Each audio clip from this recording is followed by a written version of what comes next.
بالله من الشيطان الرجيم بسم الله الرحمن الرحيم الحمد لله رب العالمين والصلاة والسلام على سيد المرسلين حبيب قلوبنا وشفيع ذنوبنا وطبيب نفوسنا أبي القاسم محمد بن عبد الله اللهم صل على محمد وعلى أهل بيته الطيبين الطاهرين المعصومين المنتجبين ولعنة الله على أعدائهم أجمعين من الآن إلى قيام يوم الدين. Assalamu alaikum jami'an wa rahmatullahi wa barakatuh. En el nombre de Dios el clemente, el misericordioso, la paz de Dios sea con todos sus profetas, desde Adán hasta Muhammad salawatullah wa salamu alaihim ajma'in. Nosotros acabamos de pasar por el martirio del Imam Ali, Amir al-Mu'minin salawatullah wa salamu alaihim salawatullah. Y es famosa las últimas palabras que el Amir le dice a sus hijos, al-Hasan y al-Hussein, cuando Ibn Muljam le pega el espadazo y él sabe que va a despedirse de esta vida y a morir. Dice las últimas palabras,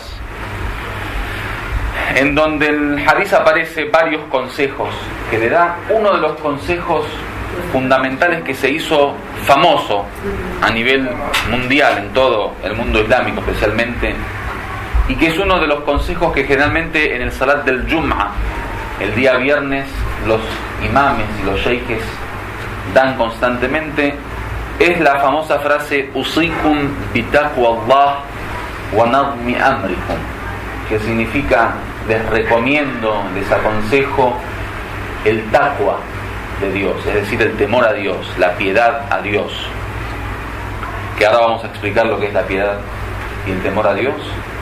Wa nadmi amrikum. Nadmi amrikum es ordenar nuestras cuestiones, ordenar nuestras vidas, o sea, llevar una vida ordenada. Ahora, si uno piensa, Amir al-Mu'minin en el momento de la muerte, cuando quiera aconsejar, obviamente va a querer aconsejar lo mejor de lo mejor. O sea, nosotros solemos llamar eso las perlas de la sabiduría. Si buscamos en las palabras de los imames, por ejemplo, las más excelentes palabras, sobresalientes palabras, esas perlas de sabiduría, las encontramos en esos momentos que antes de martirizar agarraban a sus hijos, a sus familiares y les aconsejaban algo, porque obviamente es lo último que decían, era la última oportunidad que tenían para decir algo importante. Entonces es de suma importancia esas últimas palabras. Ahora, el Imam Ali alayhi salam dice Usikum bitaqwa Allah, les recomiendo la taqwa, o sea, el temor a Dios, la piedad. Y el segundo consejo, wa nadmi amrikum, y que lleven una vida ordenada, o sea, que ordenen vuestras cuestiones. Uno puede pensar qué tiene que ver el orden de las cosas con el taqwa. ¿Qué significa llevar una vida ordenada o ordenar nuestras cuestiones? ¿Y qué relación tiene eso con temer a Dios? O sea, ¿por qué el Imam Ali unió estas dos palabras, estas dos cuestiones? Analizando, si uno evalúa cuál es el verdadero significado de la palabra taqwa, que es el temor a Dios. Taqwa viene de un verbo árabe que tiene que ver con protegerse de algo.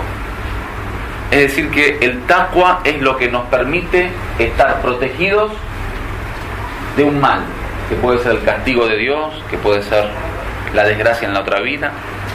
El taqwa es esa postura que el ser humano utiliza y toma en esta vida frente a la conducta, el comportamiento, el pensamiento, el sentimiento, para no caer en el error, en el desvío, y que el taqwa sea como una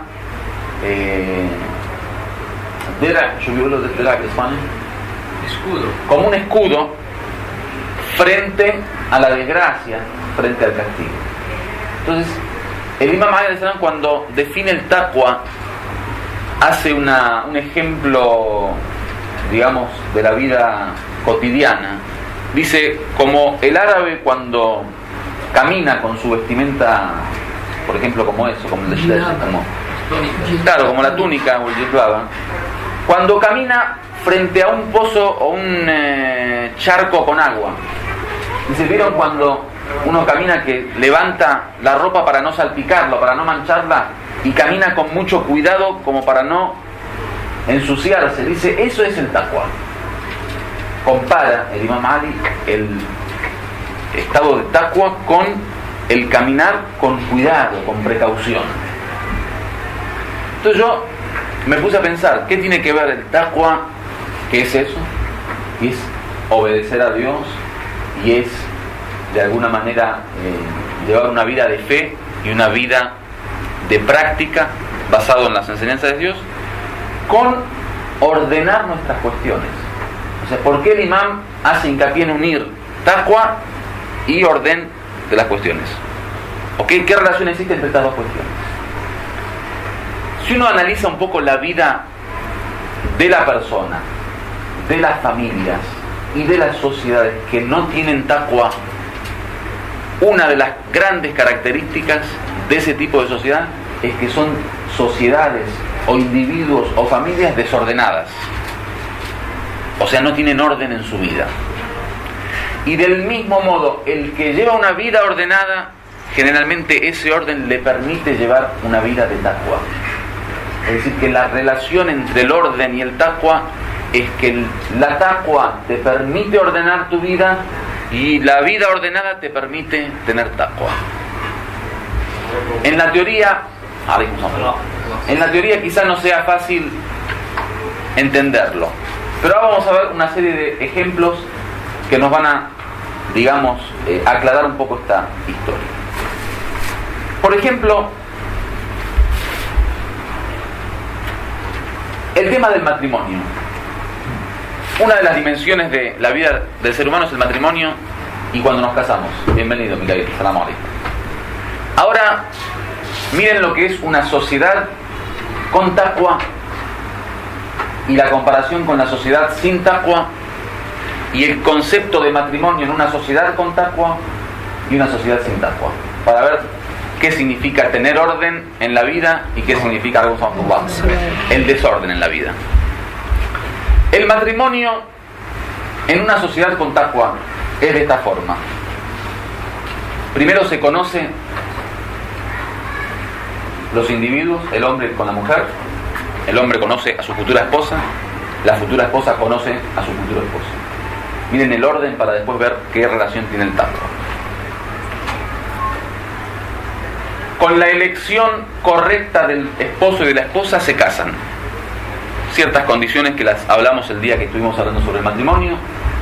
Luego de casarse, el Corán dice وَجَعَلَ بَيْنَهُمْ مَوَدَّةً وَرَحْمَةً. Dios establece el amor entre ellos. Ni bien se casan, Dios crea el amor. ¿Sí? Nosotros primero amamos, después nos casamos. En el Islam, la teoría es primero casarse, después amar. Porque el amor es algo que Dios establece en el corazón de las personas. Entonces, ni bien se casan los cónyuges, Dios crea el amor entre ellos. Luego del amor está la relación sexual, y luego de la relación sexual vienen los hijos. Ese es el orden lógico de la teoría coránica del matrimonio. Y eso crea un estado de taqwa. O sea, si uno ordena su vida según ese orden, lleva una vida de taqwa, como lo que venimos hablando. Ahora vamos a una sociedad sin taqwa, una sociedad sin temor a Dios, una sociedad sin los límites divinos y sin la obediencia. Sociedad como Europa. Ahora yo, como no conozco mucho España, no voy a hablar de España. Me voy a nuestros países en América Latina y le digo cuál es el orden y la secuencia del tema matrimonial en América Latina. En América Latina primero se conocen, luego tienen sexo, luego aman, luego tienen hijos, luego se casan. O sea, primero, como actividad, lo primero es el sexo. Después hablamos de amor, después hablamos de matrimonio. Primero es el sexo. Si no se tiene sexo, no se puede pensar en el matrimonio. Entonces, el primer contacto entre ellos no es din, como dice el profeta, busquen la mujer con religión, con din. No es akhlaq, moral.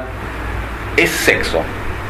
En base al sexo vamos a analizar, ¿me conviene esta mujer o no me conviene esta mujer? En base al sexo voy a amar. Si se siente placer en la relación sexual, amo. Si no se siente placer, no amo. Y en base al sexo van a nacer los hijos, y si nacen hijos, al fin y al cabo están obligados a casarse. Entonces, están repletos nuestros registros civiles de personas que vienen con 1, 2, 3 hijos a casarse. Entonces, esa es la relación entre taqwa y orden. Una vida sin taqwa te lleva a una vida sin orden. En el tema de la sociedad. El tema de la sociedad con respecto a la educación de los hijos. Generalmente en economía dicen que después de la producción viene el tema de la distribución y finalmente el consumo. Con respecto a los hijos, la teoría islámica es que la producción de los hijos, o sea, la fábrica de los hijos es el hogar. O sea, el hijo debe nacer en un hogar, en un matrimonio, y debe desarrollarse en un hogar. Es decir, que la educación del hijo tiene que basarse en la educación del hogar. El hogar es el gobierno del hijo, quien debe guiar al hijo en la educación y debe formarlo. O sea, el hijo como un producto, si lo imaginamos, se produce en la fábrica de la casa. Ese producto terminado y elaborado en la casa se le entrega después a la sociedad. Entonces yo educo a un hijo y entrego a la sociedad un doctor. Educo a un niño y entrego a la sociedad un deportista. Educo a un niño y entrego a la sociedad un ingeniero, un religioso, o lo que sea. Entonces, el orden de la sociedad con taqwa y la familia con taqwa es que el niño se produce, se fabrica, se crea, se hace, se forma, se educa en el hogar y luego se lo entrega a la sociedad para que la sociedad lo consuma de buen sentido. En una sociedad sin taqwa como nuestras sociedades occidentales, se hace al revés. La sociedad es la que se encarga de formarlo. Entonces la mentalidad del niño sigue la mentalidad de la sociedad, la mentalidad de los amigos, la mentalidad de los medios de comunicación. Ellos son la fábrica de nuestros hijos, y una vez que lo fabricaron, hicieron de nuestros hijos un desastre, se lo entregan a la familia. Ahora que es drogadicto, vaya y cúrelo. Ahora que es homosexual, vaya y solucione su problema. Ahora que es enfermo psicológicamente hablando, vaya y póngale un psicólogo. O sea, vean la relación entre taqwa y orden. Cuando en una sociedad no hay orden y cuando en una sociedad no hay taqwa, esto va de las manos. Una sociedad sin taqwa, una sociedad sin orden. Entonces se invierten los roles. El padre que debería ser educador durante su matrimonio no educa. ¿Quién lo educa? Los hijos, la sociedad. Y una vez que lo educó a su manera, le lavó la cabeza, le construyó una personalidad sin valores, sin principios, sin objetivos, vacía, se la entrega a los padres. Ahora cúrenlo, ahora háganse cargo de ellos. Con el tema del trabajo, una sociedad con taqwa frente a una sociedad sin taqwa. Con el tema del trabajo, la sociedad con taqwa hace del trabajo el lugar en donde buscar lo halal. O sea, si uno quiere un sustento halal, utiliza el trabajo como una herramienta para conseguir lo halal, alimentarse de lo halal, vivir con lo halal. Y la importancia de la alimentación halal. Halal no en el sentido de degollada o de no comer cerdo. Halal en el sentido de que lo que obtenemos de dinero sea halal a través de un camino halal, de un trabajo halal. Lo importante, con 2 palabras lo resumo. Cuando el imam Hussein martiriza en Karbala, martiriza a manos de ¿quiénes? De la gente de Yazid, del ejército de Yazid. Hay una tradición profética de los imames que en la guerra nunca comienzan la guerra hasta antes aconsejar a la gente. Los profetas cuando hacían guerra, o los imames, antes de comenzar cualquier guerra, primero aconsejaban al ejército opositor. ¿Para qué? Para que vuelvan. Si vuelven, no se hace la guerra.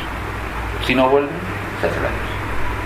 Cuando el imam Hussein comienza a hablar con la gente de Yazid y se da cuenta que no tiene ningún tipo de efecto, es decir, hable lo que hable, ellos o no escuchan o se hacen lo que no escuchan, o sea, no tienen ningún tipo de efecto, o lo que escuchan sale por el otro lado. ¿Cuál es la frase que utiliza el imam Hussein para hablar de esa gente que, a pesar de que recibieron consejos, no fueron influenciados? Dijo: muliat butunuhum min al-haram. Dice: sus vientres han sido llenados del haram. O sea, cuando uno llena su vientre, se alimenta, se forma y crece con el haram, termina siendo como la gente de Yazid. La causa que el imam Hussein encontró en esa gente, que terminan matándolo al nieto del profeta, dice: muliat butunuhum min al-haram. Se llenó sus vientres del haram. Entonces, en el Islam, el orden y la taqwa nos dice que tenemos que trabajar para buscar el sustento halal y a través del halal desarrollarnos. En una sociedad sin taqwa, el trabajo es justamente para lo contrario. Muchos de nosotros, inshallah nosotros no, muchos de otros, trabajan para ver la forma de conseguir haram. Yo recuerdo un caso en México que me pasó. Una persona siempre venía con preguntas de ley islámica, de la Sharia, acerca de temas medios turbios. Uno venía, preguntaba, por ejemplo, el tema de falsificar las tarjetas de crédito.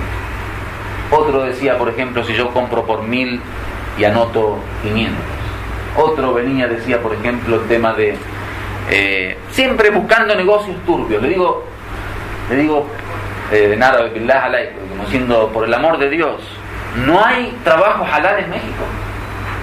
Todo lo que Dios creó de halal, no encontraste ni uno, no te dio la cabeza como para pensar en uno, aunque sea uno, que todos los días venga con una pregunta haram. Entonces, en una sociedad sin taqwa, el trabajo que debe ser la fuente del halal se transforma en la fuente del haram. En una sociedad sin taqwa se va al trabajo a buscar, por ejemplo, intereses, se va al trabajo a buscar la forma de o trabajar menos y ganar mucho. El gnocchi le llaman en Argentina. ¿Gnocchi saben lo que es? Gnocchi es una comida italiana, como los ravioles. Gnocchi. La costumbre italiana es que se comen los 29 de cada mes. O sea, el día 29 en Italia, o por lo menos los italianos de Argentina, comen gnocchi. Entonces, a muchas personas se la llaman gnocchi. ¿Por qué? Porque durante el mes no trabaja, va a fin de mes, el día 29, cobra el sueldo y se vuelve a su casa. A eso lo llaman ñoquis. Entonces el trabajo, en vez de ser el lugar de halal, es el lugar de descanso. En vez de ser el lugar de lucha y de esfuerzo del hombre, en donde trabaja, se esfuerza y lucha para conseguir halal, no, es el trabajo de descanso. Tratan de ingeniársela como para trabajar menos o directamente no trabajar y cobrar. Eso es haram. En el Islam, el dinero que entra al bolsillo tiene que tener un título. Entra porque alquilé, porque vendí, porque trabajé. No entra porque entró. Sí, o sea, le interesa a la gente que entre. ¿Cómo entra? No se sabe. ¿Cómo entra? No se sabe. ¿Por qué entra? No se sabe. La causa de su entrada no se sabe. Una sociedad sin taqwa. En una sociedad con taqwa, Dios ordena que el hombre trabaje y que mantenga a la mujer y a sus hijos. El orden. Taqwa es orden, orden es taqwa. En una sociedad sin taqwa, hoy en día vemos que generalmente trabaja la mujer y el hombre está en la casa, sacando viaje, que está jubilado. Pero hay gente normal, no tiene ningún tipo de problema, jóvenes, con fuerza, con posibilidad de trabajar, con las puertas abiertas de muchos trabajos, pero no, descansa, me gusta descansar. Pasa el día en la casa y la mujer, pobre mujer, sale a trabajar. En una sociedad con taqwa, primero cumplo con la religión y ese cumplimiento de la religión me ayuda a crecer económicamente. Tenemos narraciones que dice, por ejemplo, si paga el homs, el quinto, ese pago que usted hace es en realidad una entrada de sustento, porque Dios duplica o multiplica lo que se da en el camino de Dios. Tenemos narraciones que dice, si vamos al Hajj, a la peregrinación, no se empobrecerá jamás. Dice, la persona que hace la peregrinación jamás se empobrecerá. Del mismo modo pagando la sadaqa. Cuando uno paga sadaqa, Dios le duplica. Ahora, ¿nosotros qué hacemos? No vamos al Hajj porque hay que construir la casa. Entonces, en vez de ir al Hajj para que Dios nos construya la casa, no, construimos la casa y por eso no vamos al Hajj. Esa es la sociedad sin taqwa. No pagamos hummus porque hay que comprar el auto. No sabe que en las causas y efectos divinos usted tiene que pagar hummus para que Dios le dé el auto. O sea, el pagar, el sacar dinero hace de alguna manera entrar dinero y no al revés. Nosotros no pagamos para tener dinero. Esa es la lógica humana y la lógica divina. Siempre al revés trabajamos. En una sociedad con taqwa, yo trabajo y el resultado de mi trabajo, el sustento, lo gasto en mi bienestar, en los placeres halal de la vida, en mi familia, en la formación de mis hijos. En una sociedad sin taqwa, uno trabaja durante la vida, ahorra durante la vida y utiliza su riqueza durante la muerte. ¿Qué significa eso? Que muchos de nosotros, ya para nosotros no, muchos de los otros juntan dinero, reúnen dinero y lo juntan, pero gastando muy poquito, lo mínimo. Lo importante es juntar. Y una vez que lo junta, tiene 75 años, viene Malik el Maut, el ángel de la muerte, le dice, adelante, la tumba te espera. ¿Quién utiliza ese dinero que durante 75 años juntó? Los herederos. Yo recuerdo tenía un tío, en Argentina, que tiene una buena posición económica. Y siempre que gasta algo, digamos, compra un auto nuevo o se va de viaje y gasta mucho dinero, la esposa se queja. Y él dice, ¿qué voy a dejar el dinero para el esposo de la viuda? O sea, voy a esperar que yo me muera para que tu futuro esposo lo utilice. Dice, no, la gasto yo. Esa es la lógica islámica. Si uno tiene que gastar. En la sociedad sin taqwa, uno no gasta, solo reúne. ¿La reúne para quién? Para el esposo de la viuda, para los herederos. ¿Cuánta gente durante años se esfuerzan? Todo el esfuerzo, ¿a dónde va a parar? A una cuenta del banco. Yo recuerdo cuando fue lo del corralito en Argentina, que se cerraron los bancos y yo no había plata para nada. Gente con $500,000, $1 millón, $3 millones. Últimamente, en Venezuela, me encontré con una persona que me dijo que tenía un vecino que murió con $150 millones. Tenía una casa peor casa de Venezuela, peor que la casa de los pobres de Venezuela, pero reunía. Dice el Corán, llama a malahu, como dice, ayahsabu anna malahu akhlada. Ellos se piensan que el dinero y las riquezas lo van a eternizar, van a hacer de él una persona eterna. Hay gente que tiene como hobby juntar dinero, como hobby. O sea, se dedican a juntar dinero. No saben ni cómo gastarlo, ni por qué gastarlo, ¿no? Juntan. Entonces vean cómo es el efecto que tiene la taqwa en el orden. En una sociedad con taqwa tú trabajas y por el esfuerzo de tu trabajo, como resultado del esfuerzo, recoges la recompensa. Y esa recompensa la gastas en lo halal. En una sociedad sin taqwa, al no haber orden, tú la juntas y la gastan los demás. Pues yo dije, ahorro durante la vida para usarlo durante la muerte.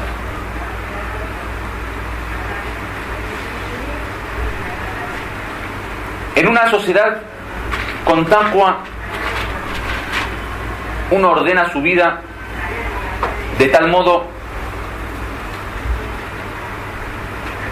que va desarrollando paso a paso tal cual lo plantea Dios. Por ejemplo, Dios dice en muchas narraciones, los profetas dijeron, el profeta Muhammad sallallahu alaihi wasallam, y el Imam Ali tiene narraciones sobre la juventud, cómo aprovechar la juventud, cómo aprovechar el tiempo libre, cómo aprovechar la salud. La famosa narración dice que debes aprovechar tu juventud antes de tu vejez y tu salud antes de tu enfermedad y tu riqueza antes de tu pobreza y tu vida antes de tu muerte y tu tiempo libre antes de tus ocupaciones. Ahora miren la sociedad sin orden, una sociedad sin taqwa cómo trabaja. Una sociedad sin taqwa, el joven durante su juventud solamente se divierte. Hoy ustedes salgan a la calle y vean en 100 metros cuántos negocios para diversión y dispersión y distracción de los jóvenes hay y cuántos hay para la formación del joven, para la educación del joven y la enseñanza del joven. Ahora salgan a Fuengirola al paseo marítimo y vean cuántas escuelas hay, cuántas universidades hay, cuántos institutos hay, cuántas academias hay y vean cuántos cafés hay, cuánta discoteca hay, cuánta estupidez hay. Vean el mundo de la tecnología ahora, el mundo de la tecnología. ¿Cuán porcentaje de la tecnología va para la distracción y la dispersión y cuánto va para la formación y la educación? El mundo y la industria del cine. ¿Cuánto del cine va para la diversión y distracción? ¿Cuánto del cine para la educación? El mundo de la televisión, el mundo de los medios de comunicación. Vean nada más, o sea, yo intento siempre hablar de cosas de experiencia y experimental, digamos, muy simples. No hablamos de filosofía acá. No hace falta filosofar. Salir a la calle y ver la realidad. Entonces la cultura de una sociedad sin taqwa es la cultura de la diversión. El joven debe divertirse. Entonces crean, la otra vez estaba viendo el tema de la Olimpiadas, no sé, 1500 deportes. ¿Usted me había dicho cuántos deportes? 45%. Bueno, no recuerdo quién me había dicho que existen 1500 deportes. 1500 deportes. De otra cosa, de otra cosa. Bueno, no importa. Con el tema de la diversión del mismo modo, el tema de los juegos del mismo modo, de los videos. O sea, ya es imposible recordar ahora los nombres de los videos. Yo me acuerdo en mi época, había una cosa que se llamaba Atari, y fuera del Atari había el que era muy sofisticado, digamos, que tenía, no sé, una computadora AZ5, una cosa así, que eran 2-3 juegos, los memorizábamos. Cada vez que salía uno nuevo era una fiesta. Hoy a diario en la tecnología, en materia de diversión y dispersiones, es un mundo. Hoy en el mundo de la computación, hablar de una semana es hablar de años luces. O sea, si hoy sale una computadora o una parte de una computadora, un accesorio de computadora, a la semana eso es antiquísimo. A la semana, en el mundo de la computación se habla de segundos, minutos y horas. El mundo de los celulares. Los teléfonos. Es así. Entonces, la juventud es diversión, descanso, pasarla bien, placer. En el Islam es todo lo contrario. Si hay un momento de la vida del hombre que hay que luchar y esforzarse, estudiar, trabajar, es la juventud. Tenemos narraciones que el profeta dice: odio al joven con tiempo libre. O sea, si hay un joven que tiene tiempo libre, o sea, un tiempo no hago nada, la verdad que no tengo nada que hacer. El profeta lo odia, y dice: el profeta lo odia, Dios lo odia. En nuestra cultura sin taqwa, en Occidente, lucha el ser humano para tener tiempos libres. Y el poco esfuerzo que existe en nuestra sociedad, ese esfuerzo es para los tiempos libres. Nosotros en nuestra cultura en América Latina, el joven trabaja día y noche, de lunes a viernes, para que ese dinero lo gaste en alcohol, sexo, droga y baile el sábado y domingo. O sea, una semana de 5 días de trabajo para que en 2 días se vaya el esfuerzo de una semana. La cultura occidental es esa. Toda la lucha del esfuerzo para placer momentáneo. Todo es así. Esa es la sociedad sin taqwa, no hay orden. Ahora, la contradicción, y acá está el desorden de Occidente. La contradicción es que ese joven que durante su juventud no se preocupó en formarse, en crecer, en desarrollarse, en hacer un futuro, en estudiar, en la educación, ¿qué ocurre? Cuando tiene 50 años, como no hizo nada de su vida, tiene que trabajar como un burro. Entonces ves a los tipos de 50, 60, 70 trabajando en el taxi, en el mercado, vendiendo, comprando, en el bus, en el tren. Muchísimos ahí, ¿eh? ¿Por qué? Porque en su juventud no trabajó. O sea, al revés. El Islam te dice durante la juventud, esfuérzate, trabaja, fórmate para que en tu vejez estés tranquilo. Ya hiciste tu futuro, ya te educaste, ya criaste hijos, ya hiciste tu fortuna o lo que sea, y descansas durante la vejez. En el mundo sin taqwa trabajamos al revés. Cuando tenemos fuerza corporal, energía, capacidad de trabajar, descansamos. Nos divertimos, placer. Y cuando ya estamos cerca de la muerte, con menos fuerza, enfermos, con problemas, con complicaciones, con crisis, tenemos que salir a trabajar como burros. Ese es el orden. Por eso también el mu'minin dice, usikum bi taqwa Allah. Les recomiendo, les aconsejo la taqwa, el temor a Dios, wa nadmi amrikum, y el orden de su vida. Hay que ordenar la vida, hay que poner las piezas en cada lugar. El concepto de familia en una sociedad sin taqwa. En el Islam, la familia es el lugar en donde uno descansa. Dice litaskunu ilayha, el Corán, para reposar en las esposas, reposar en la casa, reposar en la... Entonces la relación con la esposa o con el esposo debe ser una relación de reposo. En una sociedad sin taqwa, la relación de los cónyuges es una relación de crisis, de nervios, de grito, de tensión, de enojo, y cuando uno quiere buscar reposo, sale a buscar la compañera afuera. El reposo está con la amante, y la tensión y la presión y las discusiones y los problemas están en la casa. O sea, no hay orden.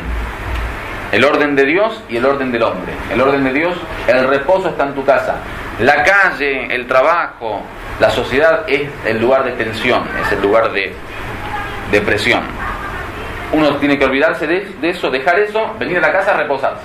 Nosotros hacemos al revés. Típico el hombre que hace problemas en la casa y se va a tomar nosotros café, otros van a tomar alcohol, cerveza, y ahí está, reposa.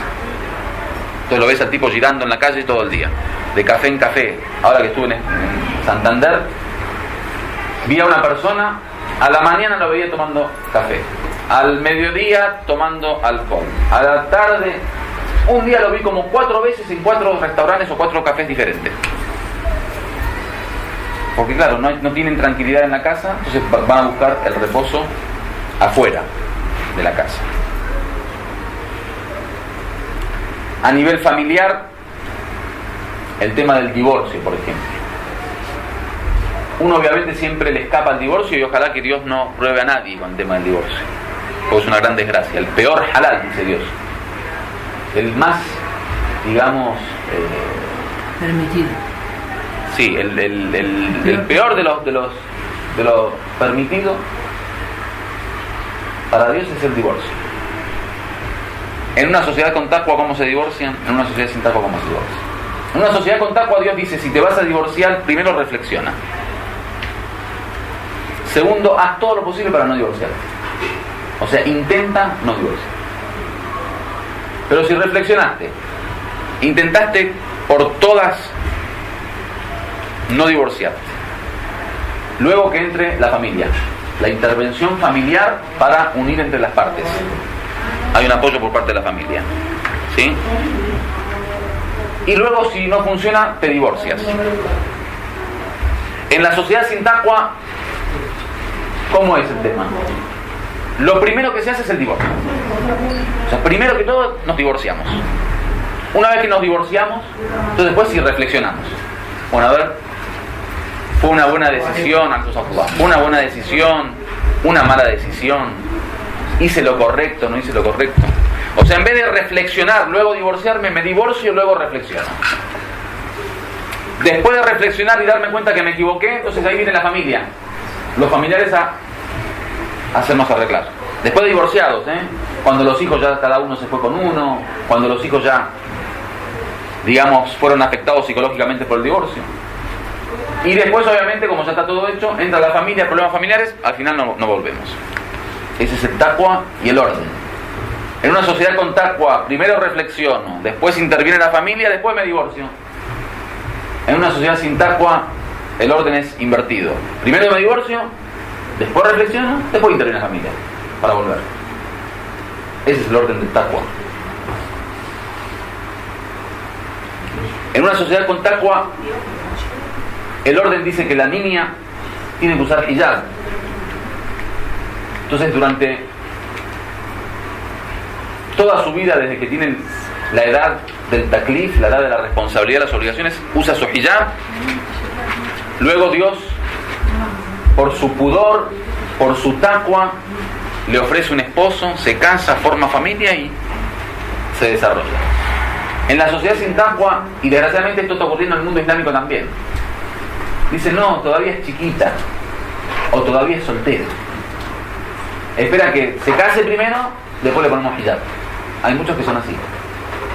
La teoría de la gente, digamos, light, en el mundo islámico hoy en día, con respecto al hijab, es primero que se case, o sea, que la vean todos los hombres, una vez que enamoró a medio barrio, ahí se casa, y después sí le ponemos hijab.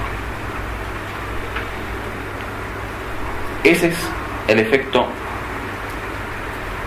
del desorden.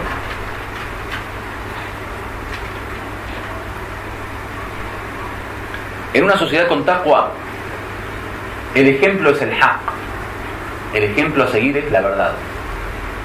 El ejemplo a seguir es lo que es real. Uno sigue la realidad. Entonces, el orden de la vida se basa en la verdad. En una sociedad sin taqwa, el ejemplo es la sociedad. El Corán habla, cuando el profeta sallallahu alaihi wasallam invitaba a la gente al Islam, decían, no, nosotros tenemos religión. La religión de nuestros padres, nuestros antepasados. O la religión de los grandes, hoy sería la religión del imperio. Las grandes personalidades, los grandes movimientos, eso tienen su propia religión, nosotros seguimos a esa religión. El Corán prohíbe eso, dice no. Ni padre ni abuelo, ni imperio, hoy sería la cultura, seguir nuestra cultura.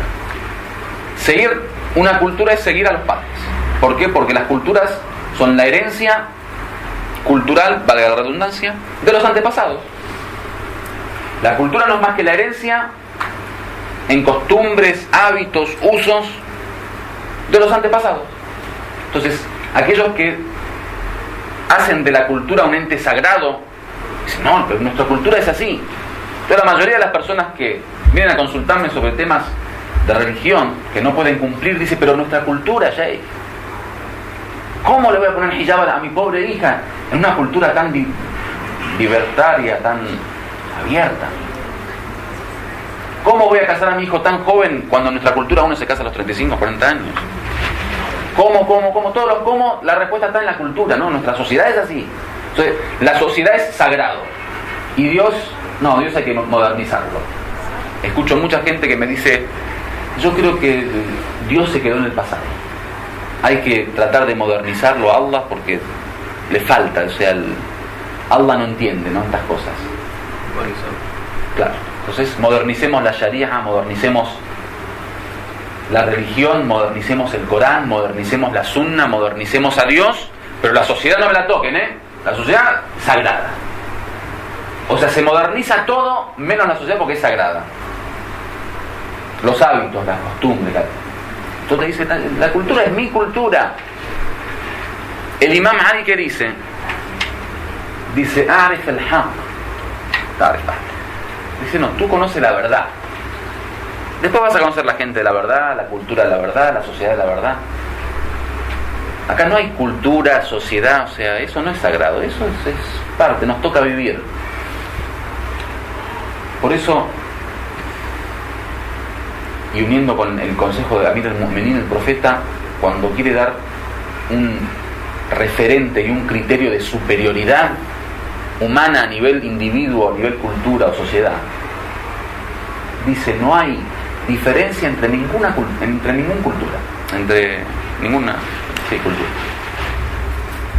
o sea, ninguna cultura se distingue por sobre otra, ninguna cultura o sociedad es superior a otra, con la famosa frase la farqa baina arabi wa ajami, Dice, no hay diferencia entre árabe y no árabe.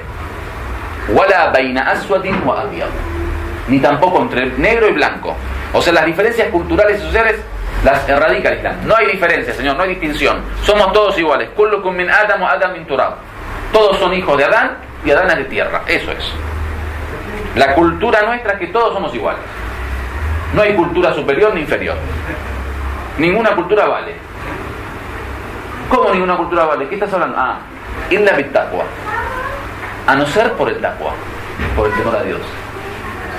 Dios, el profeta dice, las personas son todas iguales, no hay distinción entre negro y blanco, ni entre árabe y persa, solo con el taqwa.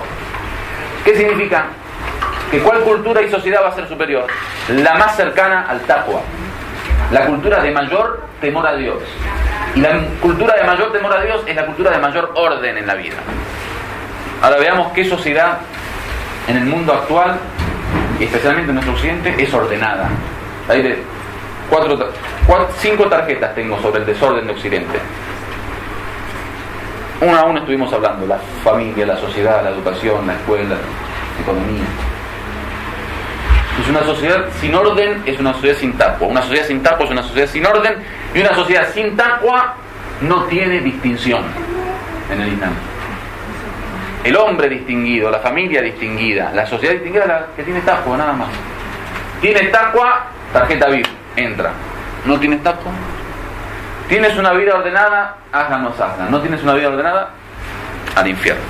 Walhamdulillahi Rabbil Alamin. Wassalamu alaikum wa rahmatullahi wa barakatuh.